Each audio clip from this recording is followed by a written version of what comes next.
Okay, underlying energy is the Knight of Cups. Okay, water energy coming in straight off the bat. There we go. Nine of Wands coming up at the heart of the reading. Nine of Pentacles is the past. Who got this? I think Libra might have just gotten this in the past. Some of you might have Libra placements. We have the Emperor coming up in the present. The Empress in the future. Nice. So we have the Emperor and the Empress here. And there we go. There's those Eight of Wands. It feels like for a few of the, I'll keep these here actually because I've been clarifying a few of the extra cards for everyone else. I'll do it for you too. So we have the Knight of Cups coming up here as the underlying energy. The Knight of Cups, the Knights always indicate progress, movement. The Knight of Cups is going to be movement or progress to do with your happiness, to do with your emotions, right? This person is usually handing over the cup of love or friendship. That's what that cup represents. In fact, sometimes the Knight of Cups can indicate a friend who wants to be more than a friend. These are general readings, so I usually try to, explain the energies in as general a sense as possible, because we can use the energies for whatever we want to use them for. I'll explain that later on when we get to the Emperor and the Empress. However, there is a kind of romantic or relationship angle that's coming up in this reading already. So it feels like in February, and we do have the Sun moving into Pisces towards the end of the month, which is a sister water sign for you. This could be someone who's offering you their cup of love or friendship, or you're willing to do that. The card that usually comes up at the heart of the, as an underlying energy is usually the energy of the person that I'm reading for. It does usually indicate that, but we'll see how it plays out.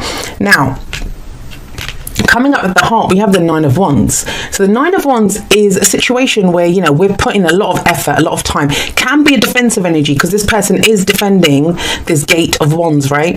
And if you look at her, she's all bandaged, she's bruised, but she's still standing there. She's still standing strong. And that's what it says. It says you're not ready to give up yet on something.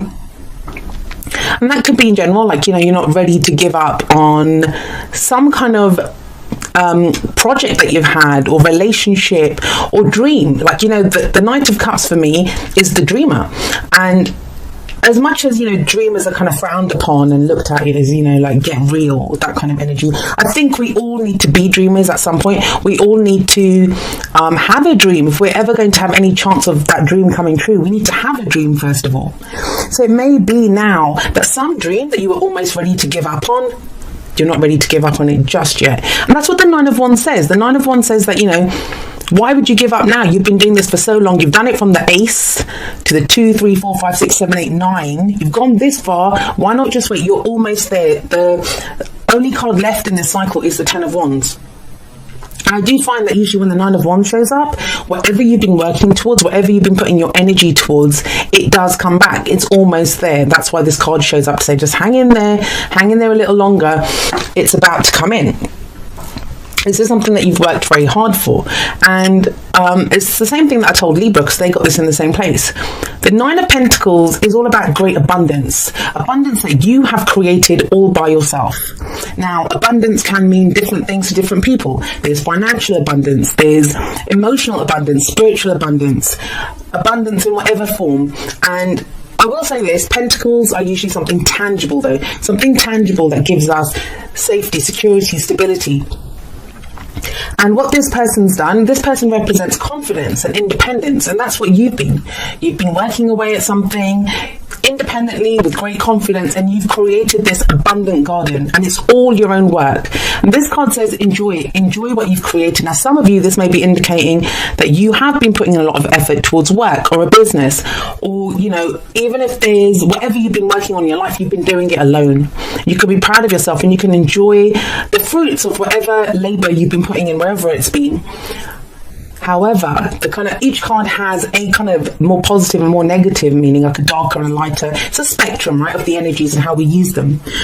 So at the more positive end, this is about enjoying the abundance that you've created, enjoying this safe space, this beautiful space that you've created. But at the other end of the spectrum, it talks about that kind of security, that abundance, becoming a gilded cage. Now, I've seen this card come up in so many different scenarios. One of them can be, you know, you might want to go and do something else. This has come up for people that want to leave relationships. I'm not saying that here. I'm not seeing anyone leaving relationships here. It's just an example, guys. So, you know, if someone wants to leave a relationship, leave a job, they want to go and do something better, but it's like, oh, well, the money's good here, or, you know, our house is so beautiful, we live this abundant life together. But it's saying you have the independence, you have the confidence to go and do something else. Like, you might have this beautiful garden, but don't let it become your gilded cage, because there is a whole world to explore outside of that garden. Now, for some of you, I'm going to say this. Yes, this talks about the work that you've done. I get the sense for some of you that, you know, for those of you that this is not a relationship reading for, there's some dream that you've had and that you'd almost kind of given up on this dream, and maybe you've been putting in work for someone else, but now you want to be your own boss, or you want to be the boss, like you want to be promoted to this boss position. Now, the reason I'm saying that is we have the Emperor coming up in the present, and the Emperor is the father figure, is the authority figure, the boss, and he is always in charge. He's always in control. Now, he gets a bit of a bad reputation, deservedly so sometimes, because he can be very stubborn. He's very stubborn, and he knows, you know, he does his things his own way. That's the only way he knows how to do anything. But think about it. He's an emperor. He has his empire, and he runs it with an iron fist. That's how he gets things done, because he's able to really, you know, go with what he wants. He can make a decision. He's always ready for action. He's ready to fight for what he believes in. So you've got this energy coming up in the present, that this may be you, maybe you're stepping up and taking control. Like I said, some of you could be going solo, like, you know, going out on your own. You've worked so hard for someone else. Now it's time, you're thinking, okay, well, you know what? I'm going to go be my own boss now. I'm going to take on the energy of the Emperor. For others of you, this could be someone that's coming in. We cannot deny that there is the Emperor and the Empress here, and they are the divine masculine and the divine feminine. So there is a relationship here, but it feels like somebody steps in and takes control. That's the Emperor, and he comes in first, obviously. Even though in the major arcana, the Empress comes first. She's the one that gives birth to the abundant, like she manifests whatever is there, and then the Emperor comes in and takes charge, and he brings order to whatever has been created by the Empress. It's interesting to see that, you know, the Emperor is here sat right underneath the Knight of Cups, though. So this is going to play out a few different ways. First of all, this could be someone, like I said, this kind of a romantic dream, or, you know, whatever it is, whatever this person is dreaming of here, because they only have eyes for the cup. They're not even guiding their horse anywhere, like, you know, they're not even telling the horse which way to go. They just have their eye on the cup of on their emotions, how they feel. And it might be that now that whatever was just a dream here, or just a fantasy, it's now become solid. That could be because of you. That could be someone else that's coming. This may be Aries. I mean, the Emperor is the card for Aries, so there could be someone of that sign with those placements coming up in the present for you. But there is a sense of control, a sense of taking charge, whether that's you or someone else. It's a general reading, so the energies can play both ways. What comes out of that in the future? Well, we have the Empress here. We have the Empress here. The Empress is about growth, about abundance. She's the master manifestor, I always say that. She can have whatever she wants. So as much as there was abundance created here, it feels like there's more. You can expand on this even more. The Empress energy, I always say this, she can be used, that energy can be used in whichever way you want. For some people, it's giving birth to new ideas. It's the creation. She is the card of creation. So some people are going to, you know, think about parenthood at this time. We have the father and the mother. So we have this energy here. So, you know, some of you could be thinking about parenthood at this time. Some of you could be thinking about expanding your business, getting more money in, like, you know, more financial abundance. For others of you, you want more love in your life. The Empress can indicate a time when you're very attractive. She can attract whatever she wants to her. So that energy is available there for you to use as you want. And she sat right underneath the Nine of Wands. Now, if you think about it, the Nine of Wands, it is a defensive energy. This person is stood there in front of those wands, defending what is theirs, you know, hanging in there. But that's not an expansive energy. And we have we have two nines here. So this is almost coming to the end of a cycle. So this energy it goes by the time we get to here, because she's all about expansion. Look how relaxed she looks. The opposite of this person is just stood there all stressed out on God, right? And it's because of what happens here, because of whatever this Emperor energy is, whoever this is. This can be an older person, so there could be relationships with an age difference, especially think about, we have the Emperor here and we have the Knight of Cups here, so there could be an age difference here, and even if it's not a literal age difference, it feels like there's a difference in maturity. Not to say that anyone's like immature or childish, I guess. I'm not saying that, but it may be that, you know, this person has more is more dreamy, is more interested in kind of innocent pleasures, innocent joys, whereas the Emperor can be kind of rather serious. So I'm going to actually pull some clarifiers for these two and see why they're here. But let's look at the advice card or the crowning energy. We have the Eight of Wands coming up here. Now, the Eight of Wands, it's sometimes called the arrows of love, but it's also about messages coming in, energies that come in very quickly. I always find this is like the minor arcana equivalent of the Chariot card for me. It's one of those because that speaks about momentum and energies picking up, and so does the Eight of Wands.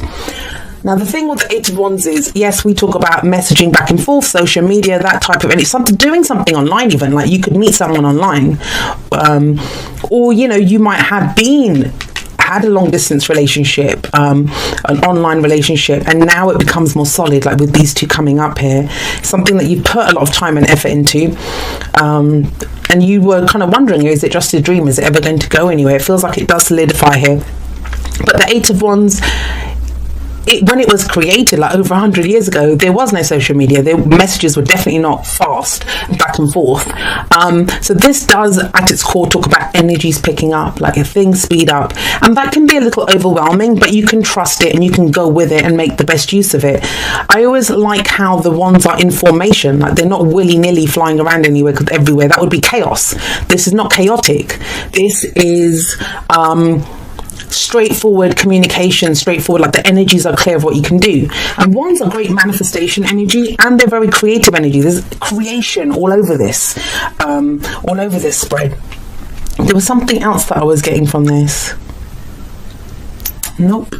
All right, let's have a look. Let me pull a couple of clarifiers to clarify this Empress energy. I mean, they can, yes, absolutely be the same person. Oh, I know what I was getting. So the Eight of Wands, if you think about it, we have the Nine of Wands here. So this would seem to be going back a step, right? But I don't know. It's almost as if whatever led to this, the Nine of Wands, because that's, you almost completely, it's almost like you take a step back and have a look, like what's happened here?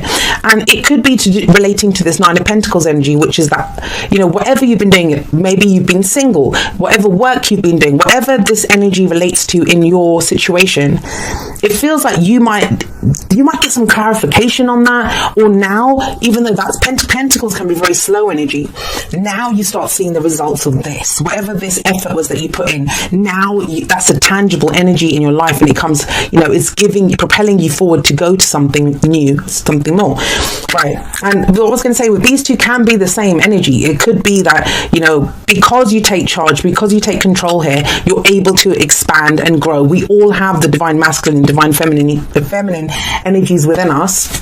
Well, no, I feel like they are two different people, because the Three of Pentacles, which comes up here, it's about planning for the future. What action are we going to take? What are we going to do? And it's usually more than one person. And if you have a look here, which is kind of interesting as well, we see this kind of younger person and this kind of older person here. And so this may not just, I mean, if this is not a romantic situation for you, this could be an advisor, someone who comes in and gives you advice, which allows you to open up and expand your business, your work. But if you look here, this person's doing the work, and this person comes in to advise them on what changes need to be made and review kind of what they're doing. So this is about, what am I trying to say? This is about compromise sometimes, but it's about planning for the future, and not just planning, but what action are we going to take? What are we going to do? Pentacles are always kind of physical energy. Let's pull a couple more. The Hierophant. Okay, commitment. Right, so let's have a look. So I've talked about this. This is about planning for the future together. So this is most likely going to be, for most of you, two different people. one of these, obviously I feel is your energy, but it's going to depend on your situation which one it is that you relate to, you resonate with. Now you have the Four of Cups coming up next,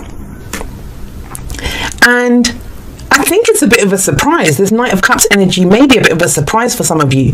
The reason I say that is if we look at this card, this person is kind of looking at the 3 cups that are in front of them, and they look a bit nonplussed, like not too thrilled, not too excited by the options that they have.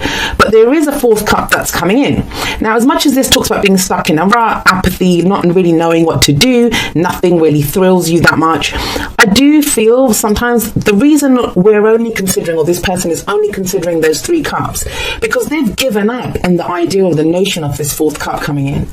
And there is this kind of sense of being almost ready to give up on something, and it kind of feels like whatever that is, whichever area of your life that relates to, you're going to be proven wrong. That is coming in. It can be done, because the 4 of Cups can show that sometimes, that something that we've given up on, that's why we're only considering these. Why are we not even looking around for the 4th cup? Because we don't think it's going to happen, and so we're only considering what's before us, and we don't like any of those options. This person would have picked one of those cups if they were thrilled by those options. It feels like this 4th cup represents the Ace of Cups, which is, a new start, a new emotional cycle that begins, a new shot at happiness, emotional growth, spiritual healing, spiritual growth even. So I actually like the 4 of Cups, because it can be where there's an offer of love on the table. Yes, it can be that and someone's not accepting it, but I don't get that. Or it may be that this person's offering that cup and you're not sure what to do, but the clarifiers usually speak to something from the past. I get the sense that this Knight of Cups coming in is this cup that you didn't think you'd get, or you'd kind of given up and giving to someone, right? Because what we have here is commitment. We have commitment coming in. If you think about it, we have the Empress is number 3, the Emperor is number 4, and the Hierophant is number 5 in the Major Arcana. So there is this sense of now you kind of know what you want. Now you kind of know what you believe in. This is that faith that you have. It's the traditions, the rules that we follow. I don't know who got this. I think it was Libra that just got this a moment ago. Sorry about the glare. Yeah. It kind of feels now there's commitment, and it again, I'm sorry to keep repeating it, but this could be romantically, yes. This is one of the marriage cards that come up. It can also be commitment. We commit to a new company, some work. I'm sorry, this keeps flickering like that. So it's something that we commit to, and it's that story. And we decide, right? This can be organized. This can be organized religion. This can be institutions of higher learning, companies that we commit to, marriage, rituals, those types of things. But it's something that we fully commit to. But it's only after we understand that cup is coming in. And it's about planning for the future together. I kind of get the sense that even if someone is offering you something, no matter what it is, this can be an offer. It doesn't have to be of love or friendship. It could be something that seems too good to be true. Usually when the Knight of Cups offers us something, it seems too good to be true. And that's because sometimes the Knight of Cups, he's so kind of eager and excited about this cup that he has, that he can say all the right things and he means them, but he just doesn't have the goods to back them up. However, I feel like with this planning energy and with the Emperor energy of someone taking charge, if someone can take charge of this, then yes, there is abundance here, and yes, then you can move forward. Then there's open communication, then anything's possible, but there has to be communication. That's one of the key things here.